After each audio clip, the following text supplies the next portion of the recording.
नमस्कार, मी दिनेश कांजी. आपण बघताय न्यूज डंका. महाविकास आघाडीचा निर्धार मेळावा आज मुंबईमध्ये पार पडला. मुख्यमंत्री पदाच्या चेहऱ्याबाबत या मेळाव्याच्या निमित्ताने पुन्हा एकदा चर्चा सुरू झाली. उबाटा शिवसेनेचे पक्षप्रमुख उद्धव ठाकरे यांनी या मेळाव्यासमोर बोलताना अत्यंत तिखट भाषण केलं. उद्धव ठाकरे असं म्हणाले की मुख्यमंत्री पदाचा चेहरा आत्ताच जाहीर करा, मी त्याला पाठिंबा देतो. वरकरणी हे विधान ऐकणाऱ्याला असं वाटेल की ही उद्धव ठाकरे यांची दर्यादिली आहे. प्रत्यक्षात मुख्यमंत्री पदावरून महाविकास आघाडीमध्ये जे काही राजकारण सुरू आहे त्याचा हा पुढचा सीझन आहे. ठाकरेंच्या विधानामुळे महाविकास आघाडीतलं राजकारण तापण्याची शक्यता आहे, परंतु या तापलेल्या तव्यावर पोळी दुसऱ्याची शेकली जाईल अशा प्रकारची शक्यता आहे. चेहरा जाहीर करण्याची गरज काय? इंडिया आघाडीच्या नेत्यांकडून हे विधान आपण वारंवार ऐकलं असेल, कारण चेहऱ्याबाबत एकमत कधीच नसतं.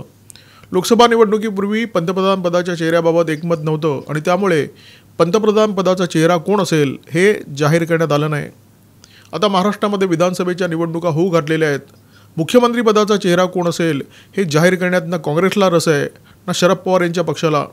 रस फक्त एकाच नेत्याला आहे, तो नेता म्हणजे उद्धव ठाकरे.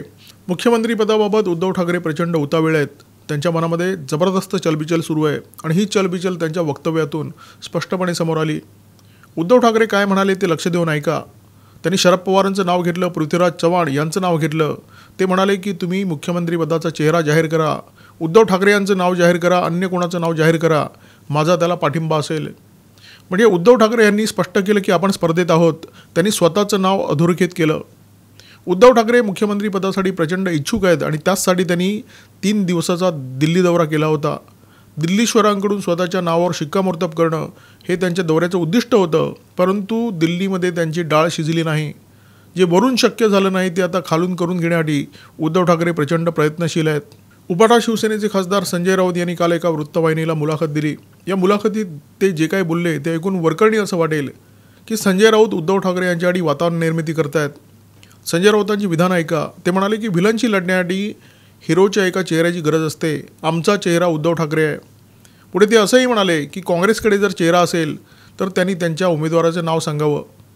म्हणजे संजय राऊत हे उद्धव ठाकरेंसाठी फिल्डिंग लावत आहेत, उद्धव ठाकरे यांच्यासाठी बॅटिंग करतायत असं त्यांचं विधान ऐकून वाटू शकतं, परंतु प्रत्यक्षात तसं आहे का? राजकारणामध्ये खायचे दात आणि दाखवायचे सुळे कायम वेगवेगळे असतात. संजय राऊत गेली अनेक वर्ष ठाकरेंसाठी स्तुतीपर विधानं करतायत, परंतु या विधानामुळे ठाकरेंचा ग्राफ सातत्याने खाली येतो आहे. संजय राऊत ठाकरेंबद्दल जी विधानं करतात त्या विधानाचा वापर फक्त मीम्स बनवण्यासाठी होतो. कधी ते ठाकरेंना वर्ल्ड हेल्थ ऑर्गनायझेशनचे सल्लागार बनवतात, कधी त्यांना पंतप्रधान पदाचं गुळ लावतात, कधी त्यांचं नाव पुतीन आणि बायडन यांच्यासोबत जोडतात. संजय राऊतांच्या विधानामुळे ठाकरेंना कायम गारगार वाटत असणार. राऊत हे पक्षाचे किती निष्ठावान आहेत आणि ठाकरे यांचे किती कट्टर भक्त आहेत असं चित्र निर्माण होतं. संजय राऊतसुद्धा वारंवार हे अधोरेखित करण्याचा प्रयत्न करत असतात की ईडीच्या कारवाईनंतरसुद्धा त्यांनी पक्षाची साथ सोडली नाही, त्यांनी ठाकरेंची साथ सोडली नाही.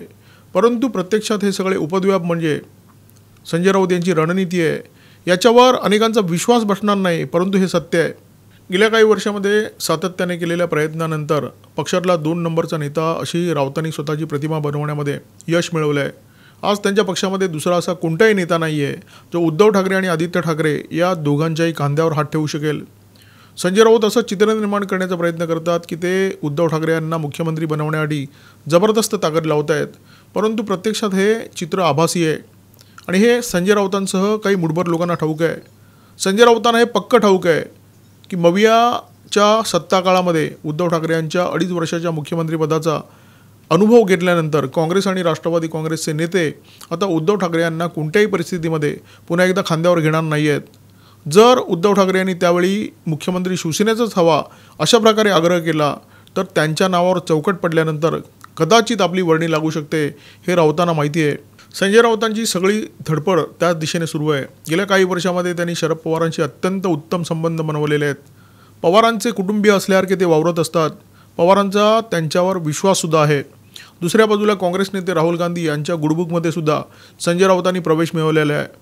संजय राऊत ज्या त्वेषाने पंतप्रधान नरेंद्र मोदी आणि गृहमंत्री अमित शहा यांच्यावर तुटून पडत असतात, त्यामुळे राहुल गांधीसुद्धा त्यांच्यावर प्रचंड खुश आहेत. जर उद्धव ठाकरे यांच्या नावावर चौकट मारली गेली, शिवसेनेचाच मुख्यमंत्री हवा असा उद्धव ठाकरे यांचा आग्रह असला तर कदाचित या दोन्ही नेत्यांच्या पाठिंब्याने संजय राऊतांची वर्णी मुख्यमंत्री पदावर लागू शकते. राजकारणातील उतार चढाव आणि वाकडी वळणं लक्षात घेऊन संजय राऊत आपल्या सोंगट्या फेकतायत. उद्धव ठाकरे यांची मुख्यमंत्रीपदाची लालसा जितकी जुनी आहे आणि जितकी प्रबळ आहे, तितकीच प्रबळ आणि जुनी लालसा संजय राऊतांची सुद्धा आहे. परंतु संजय राऊत यांनी आपल्या या महत्त्वाकांक्षेचा वास कधी कोणाला येऊ दिला नाही आणि त्यामुळे पक्षामध्ये त्यांचं वजन सतत वाढत राहिलं. अर्थात राऊतांची ही सगळी रणनीती भविष्यामध्ये मवियाची सत्ता येईल या गृहीतकावर आधारित आहे. परंतु राजकारणामध्ये 2 महिन्यानंतर काय होईल हे ठामपणे कोणीच सांगू शकत नाही. राजकारणात जे दिसतं तसं नसतं आणि महाराष्ट्रातलं मवियाचं राजकारण सध्या त्याच वळणावरून जात आहे. उद्धव ठाकरे यांनी केलेलं विधान आणि संजय राऊतांच्या खेळ्या याच्याबद्दल तुमचं मत काय आहे? आपलं मत नोंदवा, व्यक्त व्हा. व्हिडिओ आवडल्यास लाईक करा, शेअर करा आणि आठवणीने आमचा चॅनल सबस्क्राईब करा. नमस्कार आणि धन्यवाद. आमचा व्हिडिओ जास्तीत जास्त लाईक करा, शेअर करा आणि आमचे यूट्यूब चॅनल सबस्क्राईब करा. धन्यवाद.